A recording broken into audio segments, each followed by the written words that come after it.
எடுத்துங்கன்னு ஜெபம் பண்ணவே கூடாது. இன்றைக்கு ஆண்டவரிடத்துல என்ன சொல்லணும் அப்படின்னு சொன்னா, என்னை விசேஷமாய் வைத்திருக்கிறதற்காக ஸ்தோத்திரம்.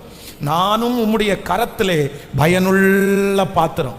மற்றவர்களுக்கு அந்த அறிவு இருந்தாலும் இல்லாவிட்டாலும் கர்த்தர் வாக்கு கொடுக்கிறார், நீ அந்த குடும்பத்திற்கு தேவை, நீ அந்த கணவனுக்கு தேவை, நீங்கள் அந்த மனைவிக்கு தேவை, அந்த பிள்ளைகளுக்கு நீங்கள் தேவை. உங்களை தாயின் கருவில் உருவாகும் முன்னே தெரிந்து கொண்ட கர்த்தர் வாக்கு கொடுக்கிறார், உன்னை பயனற்ற பாத்திரமாய் இருக்குமானால் இந்த உலகத்திலே இத்தனை ஆபத்துகளுக்கு உங்களை தப்புவித்திருக்க மாட்டார். இவ்வளவு பிரச்சனைக்கு கர்த்தர் உங்களை தப்புவித்திருக்க மாட்டார். இவ்வளவு பெரிய பிரச்சனைகள் ஆபத்துகள் வந்தும் இவ்வளவு நாட்கள் நீங்களே உயிரை மாய்த்துக் கொள்வதற்கு முயற்சி எடுத்தும் கர்த்தர் ஜீவனோடு வைத்திருக்கிறாரே என்றால் உங்களை குறித்து கர்த்தருக்கு ஒரு பெரிய திட்டம் இருக்கிறது, ஒரு நோக்கம் இருக்கிறது. கர்த்தர் சொல்லுகிறார், நீ விசேஷமாய் அழைக்கப்பட்டவள், நீ விசேஷமாய் அழைக்கப்பட்டவன், நீ பயனுள்ள ஒரு பாத்திரம், நீ பயனுள்ள பாத்திரம்.